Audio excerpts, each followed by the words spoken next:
Chinnu, lunch special ఏంటి? Chicken తీసుకొచ్చావు కదా విన్ను. అదే చికెన్తో ఏం చేయాలి? మలాయ్ చికెన్ చేయవా? ఓకే.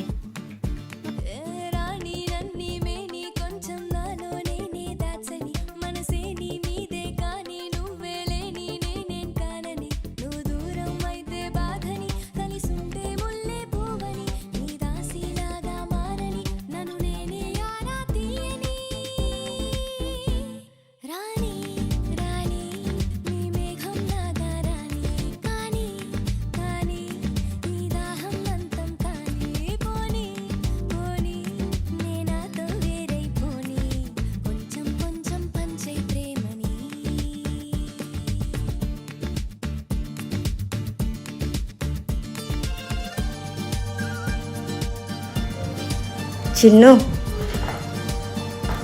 Thank you.